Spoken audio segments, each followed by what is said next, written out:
ദുരൂഹ സാമ്പത്തിക ഇടപാടുമായി ബന്ധപ്പെട്ട് എക്സാലോജിക് മാനേജിംഗ് ഡയറക്ടറും പ്രതിപക്ഷ നേതാവ് പിണറായി വിജയന്റെ മകളുമായ വീണ ടിക്കെതിരെ പുതിയ കേസ് രജിസ്റ്റർ ചെയ്യും. 85 ലക്ഷം രൂപ വീണ ദുബായിലേക്ക് കൈമാറിയതിൽ ഫെമ കേസ് രജിസ്റ്റർ ചെയ്ത് അന്വേഷിക്കാനാണ് തീരുമാനം. ആർക്കാണ് ഈ പണം കൈമാറിയത് എന്നതിൽ വിശദമായ അന്വേഷണം നടത്തും. വരുമാനത്തിന് അപ്പുറമുള്ള വീണയുടെ പണം ഇടപാടുകളും ഇഡി വിശദമായി തന്നെ പരിശോധിക്കും. CMRL എക്സാലോജിക് കേസിൽ വിവാദങ്ങൾ പുതിയ വഴിത്തിരിവിലേക്ക് എത്തിയിരിക്കുകയാണ്. കേസിൽ ആരോപണ വിധേയയായ വീണയ്ക്ക് പങ്കാളിത്തമുള്ള രണ്ടാമത്തെ കമ്പനിയെന്ന് ഇഡി കണ്ടെത്തിയ ലേക്കർ ഇന്ത്യ കോർപ്പറേഷൻ എന്ന സ്ഥാപനത്തിന്റെ യഥാർത്ഥ അവസ്ഥ കണ്ടാൽ ആരും ഞെട്ടിപ്പോകും. കോഴിക്കോട് പന്തീരാങ്കാവ് പൂളേങ്കര അങ്ങാടിയിലെ ഒരു കെട്ടിടത്തിലാണ് ഈ കമ്പനിയുടെ പേരിൽ മേൽവിലാസമുള്ളത്. എന്നാൽ ബൈത്തുൽ മുബാറക് ബിൽഡിംഗ് എന്ന കെട്ടിടത്തിലെ 1-ാം നിലയിലുള്ള ഒരു മുറിയുടെ ചുമരിൽ ലേക്കർ ഇന്ത്യ കോർപ്പറേഷൻ എന്ന് കടലാസിൽ പ്രിന്റ് ചെയ്ത് ഒട്ടിച്ചിരിക്കുന്നത് മാത്രമാണ് ആകെ കണ്ടെത്താൻ കഴിഞ്ഞിട്ടുള്ളത്. ഒരു GST നമ്പറും അതോടൊപ്പം കാണിച്ചിട്ടുണ്ട്. സ്ഥാപനത്തിന്റെ വാടക കൃത്യമായി നൽകുന്നുണ്ടെങ്കിലും ഇവിടെ യഥാർത്ഥത്തിൽ ഒരു ഓഫീസ് പ്രവർത്തിക്കുന്നുണ്ടോ ഇല്ലയോ എന്നത് ആർക്കും അറിയില്ല. കോഴിക്കോട്ടെ ഒരു ഡോക്ടറാണ് മെഡിക്കൽ ഉപകരണങ്ങൾ കൈകാര്യം ചെയ്യുന്ന കമ്പനിയാണെന്ന് പറഞ്ഞുകൊണ്ട്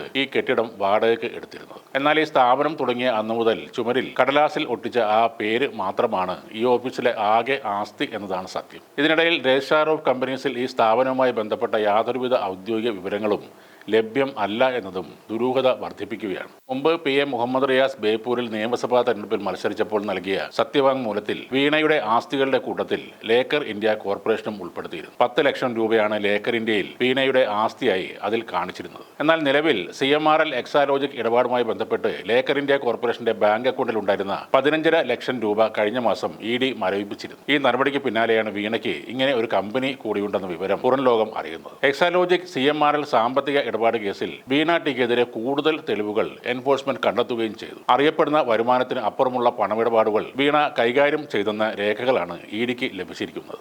85 ലക്ഷം രൂപ വീണ വിജയൻ ദുബായിലേക്ക് അയച്ചിട്ടുണ്ട്. വീണയുടെ കയ്യെഴുത്ത് കണക്കുകളും ഹവാല ഇടപാടിന്റെ തെളിവുകളും പരിശോധനയിൽ കണ്ടെത്തിയെന്നും ED അറിയിച്ചു. കോഴിക്കോട് നടന്ന റെയ്ഡിന്റെ പശ്ചാത്തലത്തിൽ വീണയുടെ കയ്യെഴുത്തോടു കൂടിയ രേഖകൾ കണ്ടെത്തി എന്നുൾപ്പെടെയാണ് ED വ്യക്തമായി പറഞ്ഞിരിക്കുന്നത്. കൂടാതെ 3.5 ലക്ഷം ദിർഹം കൈമാറിയതിന്റെ രേഖകളും കണ്ടെത്തിയിട്ടുണ്ട്. 20 കോടി ഇന്ത്യൻ രൂപ കൈമാറിയെന്നാണ് ED പറയുന്നത്. മറ്റൊരാളുടെ പേരിലെടുത്ത സിം കാർഡുകളും വൈഫൈ ഉപകരണങ്ങളും കണ്ടെത്തിയിട്ടുണ്ട്. ഈ സംവിധാനങ്ങൾ ഇന്റർനെറ്റ് കോളിംഗിൽ ഉൾപ്പെടെ ഉപയോഗിച്ചിരിക്കാം എന്നാണ് ED പറയുന്നത്. ചില വ്യക്തികളുമായുള്ള ഇടപാടുകളുടെ കണക്കുകളും വീണയുടെ കയ്യെഴുത്ത് കണക്കുകളിൽ നിന്നും ലഭിച്ചതായാണ് സൂചന. CMRL നിന്ന് ലഭിച്ച തുക എവിടെയൊക്കെ നിക്ഷേപിച്ചു എന്ന് കണ്ടെത്താനാണ് ഇന്നലെ ED റെയ്ഡ് നടത്തിയിരുന്നത്. അതിനിടെയാണ് ലേക്കർ ഇന്ത്യ കോർപ്പറേഷൻ കമ്പനിയുടെ നടത്തിപ്പ് സംബന്ധിച്ച ദുരൂഹത EDക്ക് മുന്നിലേക്ക് വരുന്നത്. വീണയുടെ ഡയറിയിലും ഈ പേരുകളൊക്കെ ഉണ്ടായിരുന്നു. മറ്റൊരു കമ്പനി സംബന്ധിച്ചും അന്വേഷണം നടക്കുന്നുണ്ട്. വീണ, ഭർത്താവായ മുൻമന്ത്രി PM മുഹമ്മദ് റിയാസ് എന്നിവരുടെ സുഹൃത്തുക്കളെ കേന്ദ്രീകരിച്ചാണ് ഇന്നലെ പ്രധാനമായും പരിശോധന നടന്നത്.